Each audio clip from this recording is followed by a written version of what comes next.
അപ്പോൾ ശ്രീജിത്ത് നന്നായിട്ട് അഭിനയിക്കുന്നതാണ് പറയുന്നത്.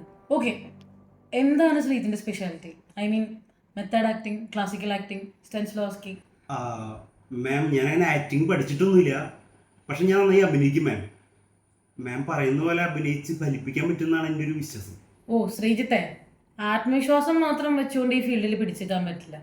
തനിക്ക് കഴിവുണ്ടെന്ന് തനിക്ക് മാത്രം ബോധ്യം ഉണ്ടായിട്ട് കാര്യമില്ല, മറ്റുള്ളവരെയും കൂടെ ബോധ്യപ്പെടുത്തണം. ഒരു ചാൻസ് കിട്ടിയാലേ മാം ഇതെനിക്ക് ബോധ്യപ്പെടുത്താൻ പറ്റും. ഇത്രയും വർഷത്തിനിടയ്ക്ക് ഞാൻ ഒരുപാട് ഡയറക്ടേഴ്സിന് മുമ്പിൽ കയറി ഇറങ്ങി. എത്ര കാസ്റ്റിംഗ് കോൾ, എല്ലായിടത്തും അവഗണന ഒഴിവാക്കലും മാത്രം. നിറമില്ല, സൗണ്ട് പോരാ, ഫിറ്റ്നസ് ഇല്ല. പക്ഷെ ഇതൊന്നും എന്നെ ഇതുവരെ തളർത്തിട്ടില്ല മാം. ഓക്കെ, ശ്രീജിത്ത് ഒരു കാര്യം ചെയ്യും, ഇതൊരു പ്രപ്പോസൽ സീനാണ്. ഇതൊന്ന് ആക്ട് ചെയ്ത് കാണിച്ചാൽ നമുക്ക് നോക്കാം ശ്രീജിത്തിന്റെ പൊട്ടൻഷ്യൽ എന്തോരം ഉണ്ടെന്നുള്ളത്.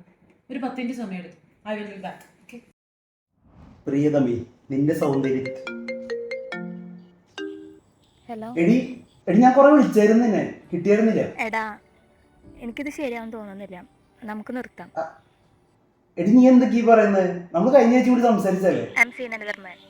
ശ്രീ പ്ലീസ്, ഇത് കൂടുതൽ നമ്മൾ സംസാരിച്ചാൽ എനിക്ക് നിർത്തിയേ പറ്റൂ Sree. Sorry. Hello Devu, hello.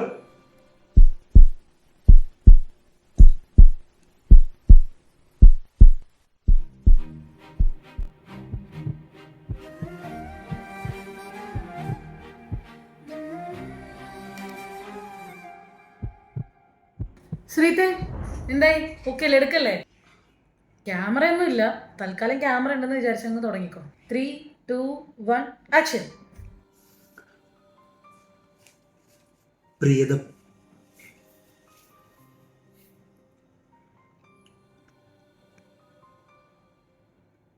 പ്രിയതമേ, നിന്റെ കട്ട്. താൻ കുറച്ച് വെള്ളം കുടിക്കും. കുഴപ്പമില്ല, നമുക്ക് ഒന്നുകൂടെ നോക്കാം. പ്രിയതമേ, നിന്റെ സൗന്ദര്യം.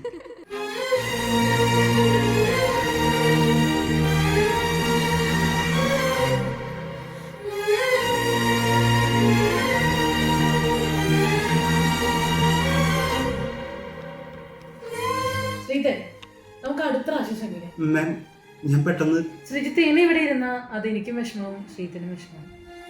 എൻ്റെ കയ്യിൽ വേസ്റ്റ് ആക്കാൻ മാത്രമുള്ള ടൈമില്ല ശ്രീജിത്തെ. സോ ശ്രീജിത്തെ, ആഗ്രഹം മാത്രം പോരാ, കുറച്ച് കഴിവും കൂടെ വേണം. നേരത്തെ ഇവിടെ ഇരുന്ന് ഡയലോഗ് അടിച്ച പോലുള്ള കഴിവല്ല, അഭിനയിക്കാനുള്ള കഴിവ്.